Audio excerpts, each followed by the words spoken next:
ভোলা জেলায় সাতটা উপজেলার ভিতরে প্রায় 22 লক্ষ জনসংখ্যা বসবাস। আমরা চিকিৎসা থেকে, শিক্ষা থেকে আমরা সবচেয়ে বড় বঞ্চিত। আমাদের যদি বাপ মা ভাই বোন আত্মীয় স্বজন প্রতিবেশী কেউ অসুস্থ হয়, হঠাৎ ইমার্জেন্সি আনার জন্য আমাদের নৌপথ ছাড়া কোনো ওয়ে থাকে না।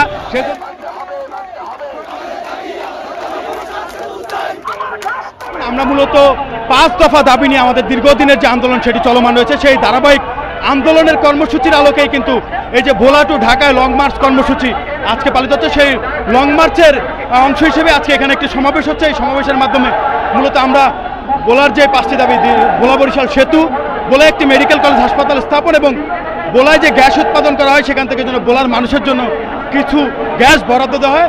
আমরা মনে করছি এই সকল দাবি আদায়ের দাবিগুলো পূরণের মাধ্যমে ভোলার মানুষের দীর্ঘদিনের যে ভোগান্তি, সেই ভোগান্তির লাঘব হবে এবং একই সাথে যাতায়াত ব্যবস্থার একটি আমূল পরিবর্তন হবে। ভোলা সেতুর অভাবে বাংলাদেশের যে ভোলার যে সাধারণ নাগরিক আছে তারা চিকিৎসা সেবা থেকে বঞ্চিত হচ্ছে। একজন রোগী যদি দ্রুত অসুস্থ হয়ে যায়, তাকে উন্নত চিকিৎসার জন্য ঢাকা অথবা বরিশাল নেওয়ার জন্য আমাদের এইখানে কোনো সেতু ব্যবস্থা না থাকার কারণে অনেক মানুষ বিনা চিকিৎসায় মারা যাচ্ছে, গর্ভবতী মায়েরা মারা যাচ্ছে। আপনার জানেন ভোলা একটি গ্যাস প্রবণ এলাকা। এই সেতু হলে ভোলার উন্নয়ন হবে এবং এই উন্নয়নের মাধ্যমে বাংলাদেশ আরও অগ্রগতিতে এগিয়ে যাবে বলে আমি মনে করি।